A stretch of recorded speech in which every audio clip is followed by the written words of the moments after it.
আসসালামু আলাইকুম বন্ধুরা, খবর সংযোগের বিহাইন্ড দ্য সিনের আজকের এপিসোডে আপনাদের স্বাগত জানাচ্ছি। আজ আমরা এমন এক স্পর্শকাতর এবং ভয়ঙ্কর ভূ রাজনৈতিক প্রেক্ষাপট নিয়ে কথা বলবো যা শুনলে জিওপলিটিক্স নিয়ে আপনি নতুন করে ভাবতে শুরু করবেন। 2026 সালের ফেব্রুয়ারি মাস, আমরা কি অজান্তে তৃতীয় বিশ্বযুদ্ধের একটি সাইলেন্ট জোনে প্রবেশ করছি? বিশ্ব রাজনীতির দাবার বোর্ডে এখন এমন কিছু চাল দেওয়া হচ্ছে যা দ্বিতীয় বিশ্বযুদ্ধের ভয়াবহ স্মৃতিকেও ম্লান করে দিচ্ছে। একদিকে তেহরানের মসনদ কাঁপছে সাধারণ মানুষের গগন বিদারী চিৎকারে, সিংহাসনের নিচে জ্বলছে অভ্যন্তরীণ অস্থিরতার আগ্নেয়গিরি। অন্যদিকে তেল আবিবে দেখা যাচ্ছে এক অভূতপূর্ব দৃশ্য। কিন্তু পর্দার আড়ালে আসল খেলাটা কি? কেন ঠিক এই সময়ে বেলারুশের কার্গো বিমান সেজে দক্ষিণ চীন সাগরে রহস্যময় ড্রোন উড়াচ্ছে চীন? সেই ড্রোন কি কেবল নজরদারি করছে, নাকি তাইওয়ান দখলের চূড়ান্ত সংকেত দিচ্ছে? প্রশ্ন আরও আছে, পাকিস্তান ও সৌদি আরবের মধ্যে হওয়া নতুন প্রতিরক্ষা চুক্তিতে কেন ইসরায়েলের রাতের ঘুম হারাম হয়ে গেছে? নেতানিয়াহুর ঘোষিত সেই রহস্যময় হেক্সাগন অ্যালায়েন্স কি আসলে মুসলিম বিশ্বের পারমাণবিক শক্তিধর দেশগুলোকে কোণঠাসা করার এক গোপন নীলনকশা? বন্ধুরা, ইউক্রেন সীমান্তে ট্রাম্পের কথিত শান্তি ফর্মুলা কি আসলে কাজ করবে, নাকি এটা রাশিয়ার জন্য নতুন কোনো ফাঁদ?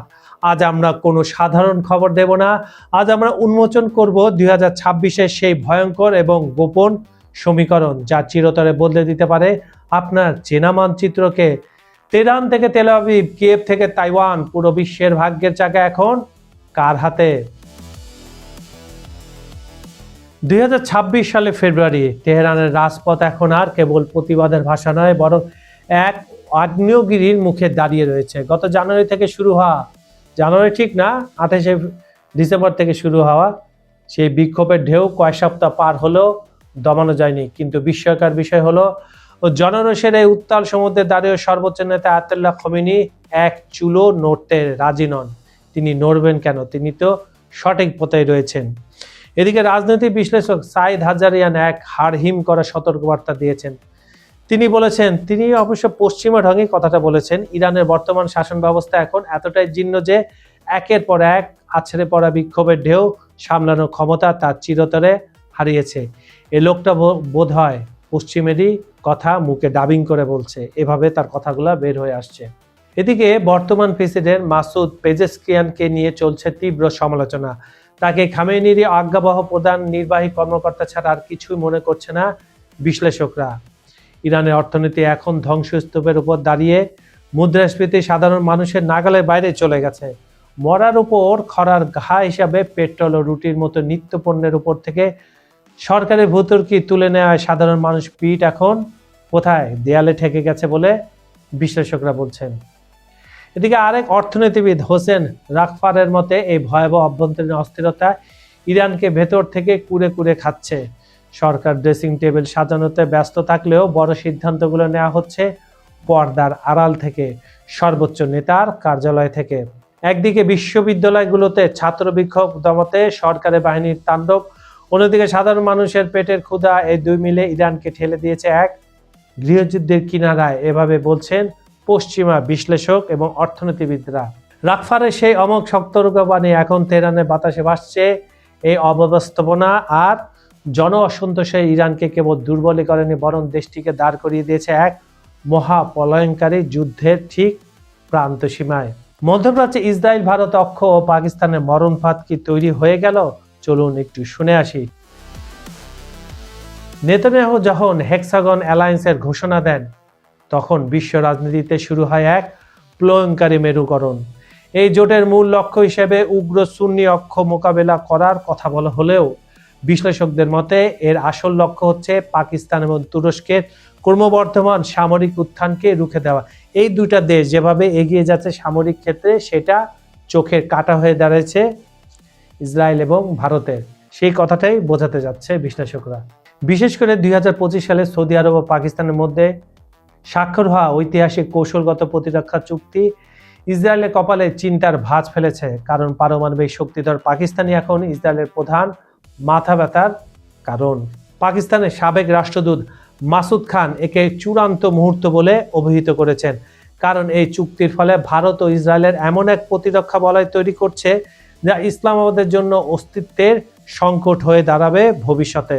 জবাবে ইসলামাবাদ এখন রিয়াদ এবং আঙ্কারার সাথে মিলে এক মুসলিম ডিফেন্স ফ্রন্ট গড়ার মরিয়া চেষ্টা চালাচ্ছে।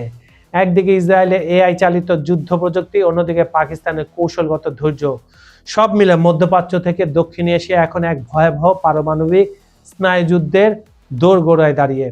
মোদির এই সফর কি তবে পাকিস্তানের নিরাপত্তার কফিনে শেষ ব্রেক? উত্তর লুকিয়ে আছে এই হেক্সাগন জোটের গোপন কোথায় নথিতে। ইউক্রেন যুদ্ধ আর শান্তি আলোচনার আপডেট চলুন একটু শুনে আসি বন্ধুরা। যুদ্ধের দাবানল যখন মধ্যপ্রাচ্যে তুঙ্গে, তখন ইউক্রেনের হিমশীতল রণক্ষেত্রে কি তবে শান্তির সুবাতাস বইতে শুরু করেছে, নাকি এটি ঝড়ের আগের স্তব্ধতা? গত 25শে ফেব্রুয়ারি কিয়েভ থেকে আসা একটি খবর পুরো বিশ্বকে চমকে দিয়েছে। প্রেসিডেন্ট ভলাদিমির জেলেনস্কি খোদ ডোনাল্ড ট্রাম্পের সাথে দীর্ঘ ফোনালাপের পর ঘোষণা করেছেন এক মাস্টার প্ল্যানের। আগামী মার্চেই বসতে যাচ্ছে এক ঐতিহাসিক ত্রিপক্ষীয় বৈঠক, যেখানে একই টেবিলে বসবেন যুক্তরাষ্ট্র, রাশিয়া এবং ইউক্রেনের প্রতিনিধিরা। কিন্তু প্রশ্ন হলো, পুতিনকে আদৌ নমনীয় হবেন? ট্রাম্পের এই 3-ওয়ে ডিল কি পারবে রক্তক্ষয়ী এই সংঘাত থামাতে, যেটা 4 বছর ধরে চলে আসছে? জেলেনস্কি স্পষ্ট জানিয়েছেন ট্রাম্প এই ধাপভিত্তিক শান্তি প্রক্রিয়াকে সমর্থন করেছেন। এমনকি এই আলোচনায় ট্রাম্পের ঘনিষ্ঠ সহযোগী স্টিভ উইটকফ এবং জ্যারেড কুশনারের উপস্থিতি ইঙ্গিত দিচ্ছে পর্দার আড়ালে বড় কোনো বিজনেস ডিল হচ্ছে না তো। এদিকে ওয়ার্ল্ড ব্যাংকের সাম্প্রতিক রিপোর্ট আমাদের পিলে চমকে দেওয়ার মতো তথ্য দিচ্ছে। 2022 থেকে 2025 শেষ পর্যন্ত ধ্বংসযজ্ঞের যে হিসাব, তাতে ইউক্রেন পুনর্গঠনের প্রয়োজন হবে অবিশ্বাস্য $588 বিলিয়ন। কিয়েভ আশা করছে এই অঙ্কটা 800 বিলিয়ন ছাড়িয়ে যাবে। কিন্তু সমস্যা অর্থের নয়, সমস্যা হলো ভূখণ্ডের। মস্কো মানে কি, পুতিন পরিষ্কার ভাষা জানিয়ে দিয়েছে ডোনেস্কের প্রতিটি ইঞ্চি তাদের চাই। অন্যদিকে হাজারো প্রাণের বিনিময় কেনা এক চিলতে জমিও ছাড়তে রাজি নয় ইউক্রেন। তাহলে কি ট্রাম্পের মধ্যস্থতা কেবল একটি কূটনীতিক মরীচিকা, নাকি এই $800 বিলিয়ন ধ্বংসযজ্ঞ থামাতে ট্রাম্প কোনো গোপন ট্রাম্প কার্ড খেলবেন? যুদ্ধের ময়দান ছাড়িয়ে এখন সব চোখ জেনেভার দিকে, যেখানে নির্ধারিত হবে আগামীর পৃথিবীর সীমানা। এশিয়ার আকাশে এখন এক অদ্ভুত এবং ভয়ঙ্কর ছায়াযুদ্ধ শুরু করেছে বেইজিং। চীন এমন এক কৌশল নিয়েছে যা আধুনিক যুদ্ধের সংজ্ঞায় বদলে দিচ্ছে। দক্ষিণ চীন সাগরের উপর দিয়ে চীনের বিশালাকার উইংলু 2 ড্রোনগুলো নিয়মিত উঠছে, কিন্তু রাডারের পর্দায় তাদের ধরা ছোঁয়ার উপায় কিন্তু নেই, কারণ চীন এখানে ব্যবহার করছে ডিজিটাল ম্যাক্সিং বা ছদ্মবেশ। তাই একে বলা হচ্ছে গোস্ট ড্রোন। আপনার ফোনের ফ্লাইট ট্র্যাকিং অ্যাপে যা দেখবেন একটি নিরীহ বেলারুশীয় কার্গো বিমান কিংবা ব্রিটিশ টাইফুন যুদ্ধবিমান, বাস্তবে সেটি আসলে চীনের একটি বিধ্বংসী ড্রোন। সামরিক বিশ্লেষক আলেকজান্ডার নীল একে বলছেন ঘোস্ট ড্রোন বা প্রেতাত্মা মিশন। গত আগস্ট থেকে অন্তত 23টি এমন রহস্যময় উড্ডয়ন শনাক্ত করা হয়েছে, যেখানে ড্রোনগুলো বেলারুশের রাডা এয়ারলাইন্স সেজে আকাশে চক্কর দিচ্ছে। এটি স্রেফ প্রতারণা নয়, বরং যুদ্ধের কিল চেইন বা প্রতিপক্ষের সিদ্ধান্ত নেওয়ার ক্ষমতাকে পঙ্গু করে দেওয়ার এক ভয়ঙ্কর মহড়া। সবচেয়ে আটকে ওঠার মতো তথ্য হলো এই ড্রোনগুলোর উড্ডয়ন পথ। হাইনিন দ্বীপ থেকে উড়ে বাসি চ্যানেল অতিক্রম করে এগুলো তাইওয়ানের গুরুত্বপূর্ণ সামরিক স্থাপনা এবং ওকিনাওয়ার মার্কিন ঘাঁটির দিকে কোল ঘেঁষে বিপজ্জনকভাবে যাতায়াত করছে। বিশ্লেষকরা সতর্ক করছেন, বেইজিং আসলে তাইওয়ান দখলের আগে একটি গ্রে জোন যুদ্ধ চালাচ্ছে। লক্ষ্য একটাই, শত্রুপক্ষ যখন বুঝবে এটা কার্গো বিমান নয় বরং একটি মিসাইলবাহী ড্রোন, ততক্ষণে হয়তো পুরো শহর ধ্বংসস্তূপে পরিণত হবে। আধুনিক স্বয়ংক্রিয় যুদ্ধে যেখানে মিলি সেকেন্ডের ব্যবধানে পরাজয় নিশ্চিত হয়, সেখানে চীনের এই ডিজিটাল ধোঁকা কি তবে এশিয়ায় তৃতীয় বিশ্বযুদ্ধের দামামা বাজিয়ে দিচ্ছে? বেইজিং এর এই মরণ নেশায় এখন কাঁপছে তাইপে থেকে ওয়াশিংটন। মধ্যপ্রাচ্যে হেক্সাগন জোট, ইউক্রেনের ট্রাম্পের শান্তি পরিকল্পনা আর দক্ষিণ চীন সাগরে চীনের ড্রোন চাল, সব মিলে 2026 সাল মানব ইতিহাসের এক অস্থির সময়। পাকিস্তান কি পারবে ইসরায়েল ভারত অক্ষকে মোকাবিলা করতে? ইরান কি বাঁচবে গৃহযুদ্ধ থেকে? আর চীন কি শেষ পর্যন্ত তাইওয়ান দখল করবে? আপনার কি মনে হয়? কমেন্ট সেকশনে জানান। আজকের ভিডিওটি ভালো লাগলে লাইক দিন এবং এই ভূ রাজনৈতিক বিশ্লেষণটি শেয়ার করুন। সাবস্ক্রাইব করে বেল আইকনটি প্রেস করে রাখুন আমাদের পরবর্তী ইনভেস্টিগেটিভ রিপোর্টের জন্য। বিজ্ঞাপন ও প্রমোশনের জন্য ডেসক্রিপশনে দেওয়া নাম্বারে আপনারা যোগাযোগ করতে পারেন। অনুষ্ঠানটি আপনারা পৃথিবীর কোন প্রান্ত থেকে দেখছেন কমেন্টে জানান।